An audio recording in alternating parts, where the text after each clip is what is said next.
महिरबानी तव्हां सभिनी दोस्तनि जी हिकु दफ़ो ॿीहर आल सिंध पिरानी टीचर एसोसिएशन पटेल सिंध जो सदर आहियां। साईं ममता अली शाह साहब ही ज़िले सखर जो पटेल जो सदर आहे, प्रेसिडेंट आहे। अब्दुर्रहमान घुमरो साहब हे तालके बागड़ी यूनिट सारी ज़िले जो जेको आहे सो जनरल सेक्रेटरी आहे सखर जो। अब्दुल ख़ालिक महर साहब ही मुशावरती काउंसिल मरकज़ जो मेंबर आहे। साईं ख़ैर मोहम्मद सुमरो साहब ही ज़िले खैरपुर जो जेको आहे सो डिस्ट्रिक्ट प्रेसिडेंट आहे। साईं मोहम्मद ज़कीरिया बुढ़ो साहब ही तालके रोड़ी जो जेको आहे सो पटेल जो सदर आहे।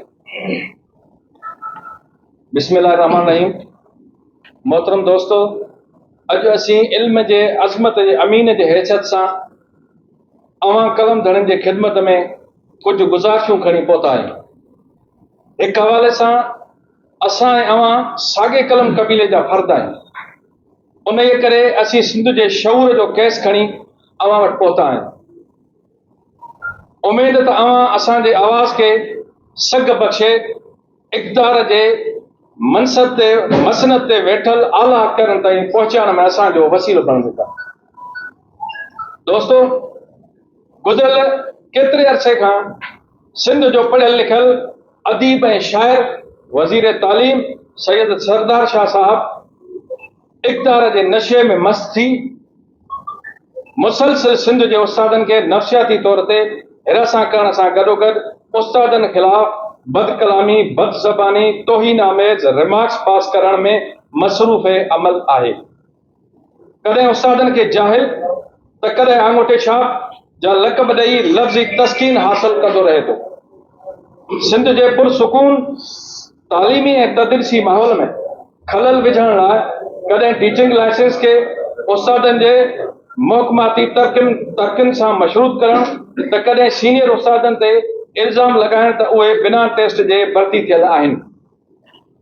उन जे करे उन्हनि खां ॿीहर टेस्ट वठण त वरी कॾहिं स्कूलनि खे पब्लिक प्राइवेट पार्टनरशिप तोड़े कनि फ़र्दनि खे हंजम ॾियण लाइ एडॉप्शन जी पॉलिसी ते ज़ोर ॾियणु ऐं ताज़ो इंस्पेक्टर भर्ती करण जहिड़ा गैर मामूली ख़्याल वर्जाईंदो वधे थो, जंहिंसां हिकु तरफ़ तदरीसी माहौल में बिगाड़ पवण जा इम्कान आहिनि त ॿिए तरफ़ उस्तादनि में बेचैनी पैदा थी रही आहे। दरअसल वज़ीर साहब पंहिंजी उन ज़हनी इख़्तिराह वारी नाकाम एजेंडा खे नाफ़िज़ करण लाइ बदनीयत ते बदल हिकु मुहिम जारी शुरू करे छॾी आहे, जेका मुहिम जो ही खां सवाइ कुझु बि न आहे। वज़ीर साहब उन मुहिम जोईअ लाइ उस्तादनि ख़िलाफ़ मुख़्तलिफ़ महाज़नि ते जंग करण लाइ कुमक गॾु करण में मसरूफ़ अमल आहे।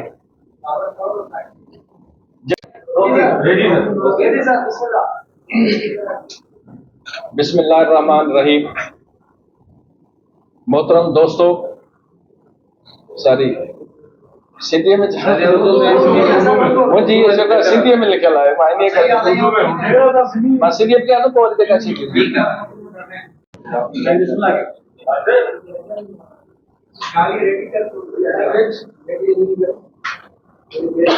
जेका जवान हुजनि ऐं उन्हनि खे फना करण संदसि इख़्तिराही जहाद जो हिसो हुजे। मोहतरम साथियो, सभ खां पहिरीं असीं इहो वाज़िह कंदा हलूं त असां स्कूलनि तोड़े उस्तादनि सुपरविजन तोड़े मॉनिटरिंग जा मुखालिफ़ न आहियूं। पटेल तंज़ीम कॾहिं बि उन्हनि जी मुखालिफ़ न रही आहे ऐं न वरी कंहिं आदि गुसाईंदड़ टीचर जा असीं हामी आहियूं। असांजे नज़र में आदि गुसाईंदड़ टीचर क़ौमी मुजरिम ऐं सज़ा जो मुस्तहक़ आहे। पुराणा उस्ताद बि उन वक़्त जे क़ाइदनि ऐं ज़ाब्तनि मुताबिक़ इंटरव्यू ऐं सिलेक्शन कमेटी जे सिफ़ारिश ते भर्ती थियल आहिनि। उन जी तस्दीक संदन अपॉइंटमेंट ऑर्डरनि मां करे सघिजे थी। बाक़ी मेरिट ते भर्ती थियल टेस्ट पास उस्ताद सां जेको हशर कयो वियो आहे उहो बि आलम अश्कार आहे। दोस्तो, असीं सम्झूं था त ही उस्तादनि ख़िलाफ़ प्रॉक्सी वार जी तिर्ज़ ते हिकु मुहिम शुरू कई वई आहे, जंहिंजा मुख्य ॿ कारण आहिनि। हिकु त सिंध जे उस्तादनि सां जस्टिफाइड ऐं तस्लीम शुदा थियल मसइलनि तां ध्यानु हटाइणु आहे ऐं ॿियो पंहिंजा शानदार इदारा गिलेमर जी दुनिया जे शख़्सियतनि पारां जोड़ियल NGOs जे हवाले करणु आहे, जंहिं जो बुनियादी मक़सदु तालीम खे तिजारत लाइ हथियार तौरु इस्तेमालु करणु आहे।